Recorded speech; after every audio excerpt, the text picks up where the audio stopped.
Hey, Binance, Orlando here for another episode of Binance Beach. We're up to episode 25. So just wanted to quickly say thank you so much for all the support this year. Well, we really appreciate everything that you guys do want to see. And obviously the replies are saying what you don't want to see as well. We appreciate that guidance. We just want to be able to provide the most informative content we can to our users. So today's episode, we're discussing how best to get your head around the crypto space. We'll be doing that with Chikara, our Binance Bintern up north in Japan.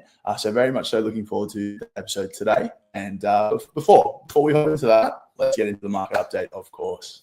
So Bitcoin price has been quite choppy for the last week. We started off the week around about 95 before having a little bit of a dip Christmas Eve, and then a little bit of a Christmas present, you could say, popping up to about 98, almost 99K, almost on the way to 100K on Boxing Day there. But it looks like maybe the Grinch stole a bit of our thunder as we've run down a little bit here to about 93.4, 93.5 thousand US dollars. What I'm happy to see that the Grinch didn't take is Tether's stability, and the same as USDC. So we hit the alts now. So Ethereum's actually up 2.5% about on the week. XRP's down about 5%. BNB up about 5%. Solana up about 3%. Doge is looking pretty stable on the week as well. ADA is at 3.5 negative. We've got some other kind of just a bit choppy from the rest of the large alts. So we'll get into the episode now with Chikara. Hey, Binance. Now we're going to get into the meat of the episode here. So we're joined with Chikara. Chikara, how are you? Did you want to tell us a bit about yourself? Yeah, Orlando, thanks for having me. My name is Chikara. I've been in Bintern for Japan since end of September. We actually started at around the same time, like maybe a week apart. So it's been really nice to have someone go through this journey together. So a little bit about me. I was originally born in Japan, and then I moved to the US when I was 10. And then I graduated university and then moved back here to start this internship. I've only been in the industry for about a year, researching it, and my first real job in this industry is as an intern at Binance. So yeah, for anyone getting started, I'm like right where you guys are, just recently experienced what you guys are going through as well. So yeah, excited to get started. Awesome. Yeah, thanks for that, Chikara. Much appreciated. Just to give a bit of context there, and you did start a week before me, so you are the senior here. I'll defer where possible for sure. No, but I think what you just touched on there, getting started is such an important aspect, right? That's what we're going to be talking about a bit today.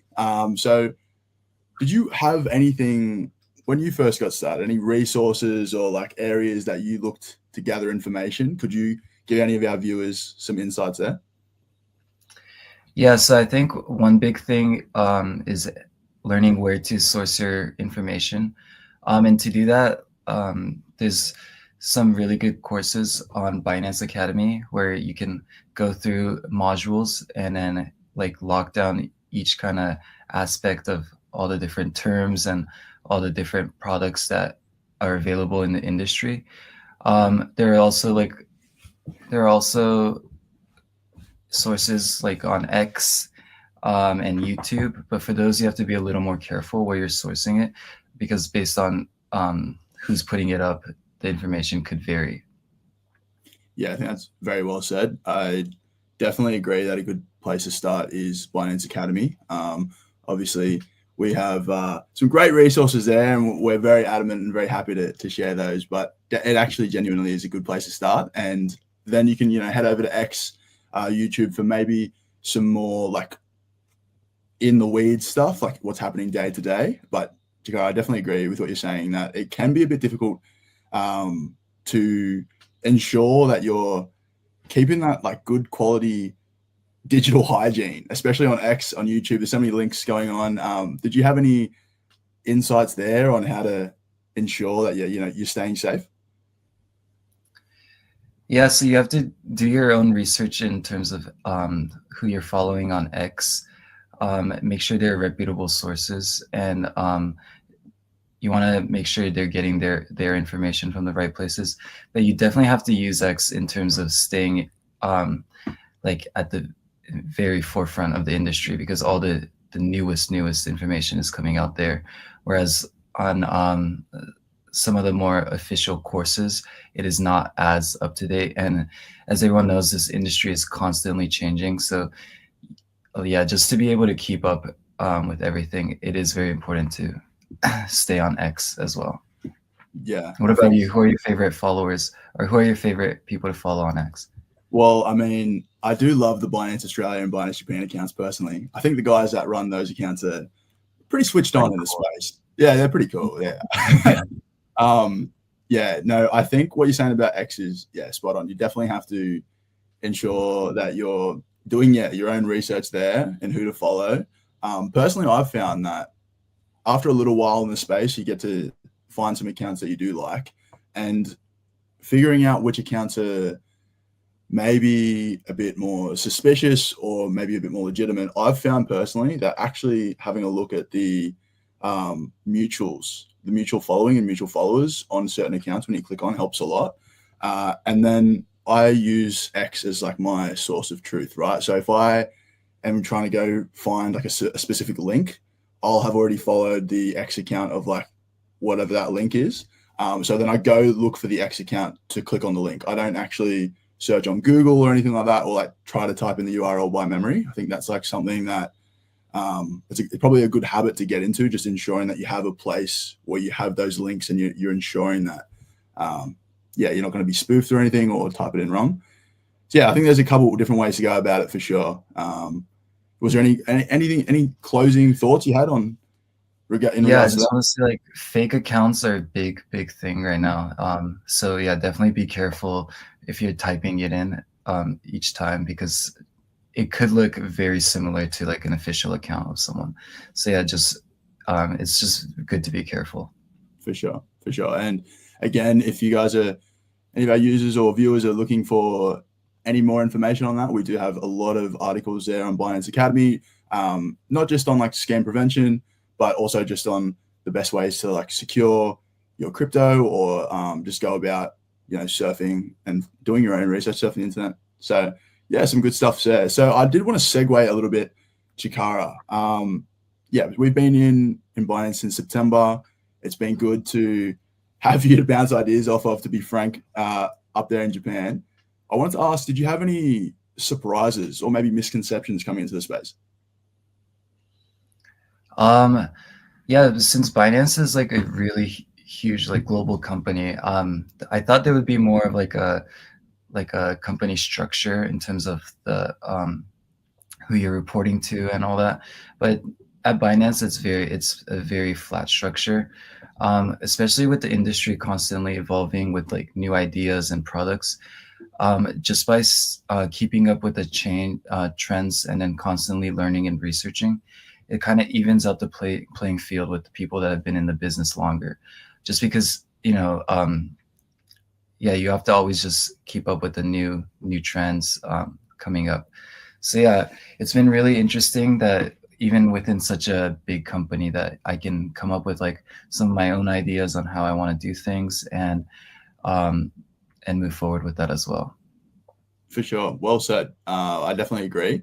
I think that like the flat structure of Binance is something that's been very attractive for a lot of people, not just in the company, obviously, but outside the company looking to get in. Obviously, the Binance Accelerator program is what has been, so good for us Binterns getting in here, our foot in the door here at Binance. And if you're watching that, if you're considering becoming a Bintern yourself, definitely check out that program. Again, that was the Binance Accelerator program. I'll attach some links here to this video. Definitely a good one for sure. And what you touched on about the industry being like quite flat in general as well, and like keeping your finger on the pulse, doing a lot, I think that is definitely true. And it's almost exciting for us. There's not like, you don't have to necessarily crawl all the way up the ranks to make your ideas heard, to feel like you're making an impact. So where else but crypto, right? I feel like it definitely is an industry that helps. And that doesn't mean there's not going to be some pitfalls here and there, But I guess that's a bit of a segue into the next question I had. Was there any challenges that you've had, like coming into crypto, getting started at all, that you thought you'd like to relay here to our viewers? Yeah, so one big thing when getting started is just the pure amount of information that's out there. It's hard to know where you're supposed to get the information and what exactly is important, and some of the other things that are not as important. But what helps is like setting clear goals on your learnings, like maybe getting a course done a week, or two courses a week, however it is. Yeah, and for us at Binance specifically, there is a lot of like, there's just a big workload, and that's one of our big challenges. Is like so many aspects of marketing that we can be working on constantly. But one of the bigger things that helps, one thing that helps us to prioritize where we need to work on is putting our users first. That's one of the pillars at Binance. And I think that just by simply putting that out there, it's like you can work backwards from it, just seeing what the users needs or what kind of information users can appreciate and learn from. And then so, yeah, by prioritizing that, I can kind of work back and then see what we can be working on as a Bintern. I think that is some solid advice from the Japanese Bintern there. Absolutely. Finding your North Star, I think, is essential whenever you're prioritizing, but definitely at Binance for us, it is being so focused on being user focused. And I think whatever you're working on in crypto or in life, figuring out like what's most important and then backtracking from there is the way to go about it. At least in my opinion, the Binterns are definitely aligned on that one for sure. So definitely, yeah, thank you, Chikara, well said. Awesome. So I guess one more question I wanted to ask, and feel free to get a little bit semi-personal here. I feel like our users, might enjoy an insight into you. What is your personal thesis for crypto? Like, why are you here? I think that's always good. We just talked about having that North Star. Why are you here? Why are you in crypto?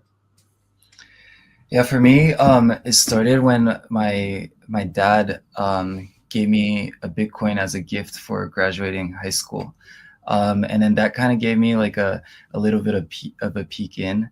But I only really started looking into the industry like last year after I was done with the gap year, and then starting to look at industries. And during my gap year, I did a lot of traveling in some third world countries, and just the statistic that there's more than I think a third of the world is unbanked, and which is crazy to me. Coming from like the US and Japan, that is like something that has never appeared to me as a problem, being unbanked.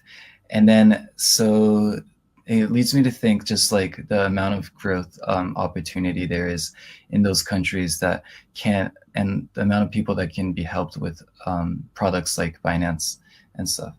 So yeah, one thing that's looking bright for Japan's future is that there's a lot of support from the government. So Japan has a lot of mega banks, but a lot of people say that they lost 30 years in the internet wave and digitalization of everything. And the government is like, how can we catch up with the rest of the world? And that's through Web3 and AI.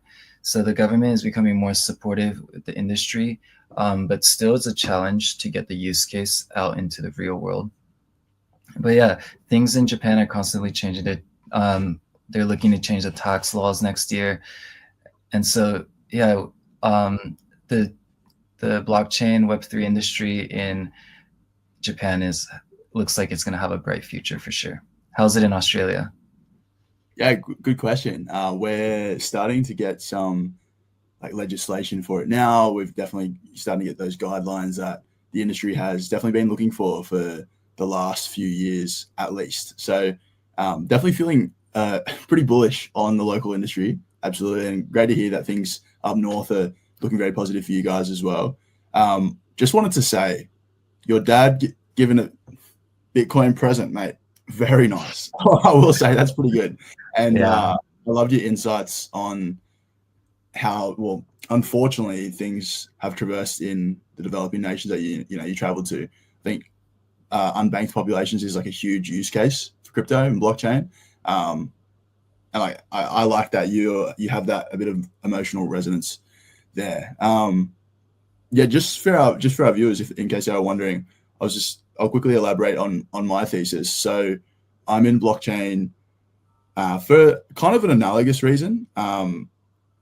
It's aligned with AI. So personally, I think AI has incredible potential to transform pretty much everything that humanity does. But I also think that comes with the huge potential for a drawback, right? There's a lot of negatives that could come from AI acceleration and that type of advancement.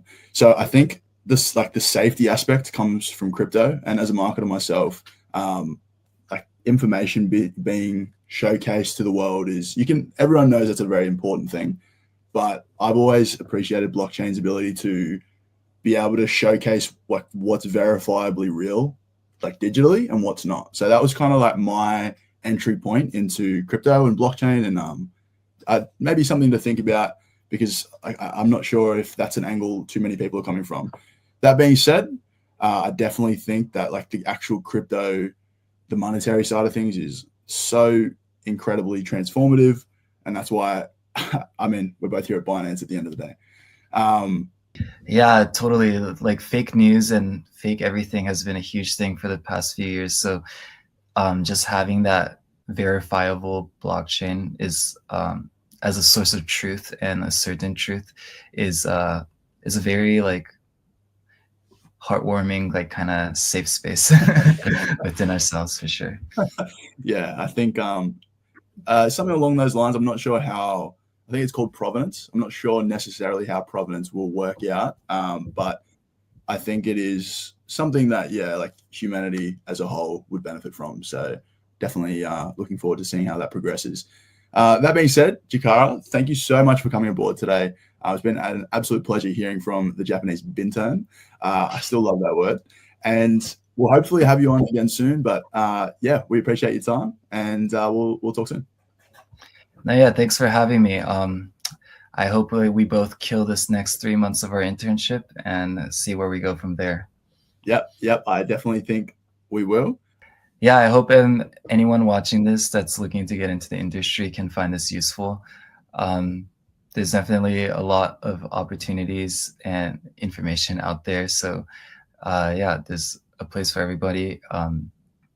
And hopefully we're all in this journey together. Yeah, thanks. Thanks, guys. I certainly think we are. And I just will echo, if you are looking to be a Bintern yourself, check out the Binance Accelerator program. We have a lot of roles open globally. So if you are watching this from Sydney, Melbourne, Brizzy, obviously check it out. But even if you aren't necessarily tuning in from there, check out the program as well, guys. We'd love to have some passionate talent here. And even if you aren't looking to get into Binance specifically, we hope that these insights today have helped prompted your crypto journey. All right, thanks, Binance. We'll talk to you soon. Thank you. Oh, one last message. Give us a job.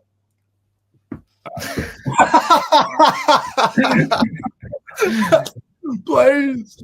Thanks for watching that episode, Binance. We really hope you enjoyed those insights that Chikara shared from how to get your head around the crypto space. It was definitely a good one, we thought, and we're looking forward to hearing your feedback in the comments below. Now, just quickly, a disclaimer. So please note that this discussion includes insights from non-affiliated third parties and key opinion leaders. Binance provides this platform for informational and educational purposes only and is not responsible for any content or insights provided. This information should not be considered as financial, tax, or investment advice from Binance. Thanks again, Binance. We'll catch you in the next episode.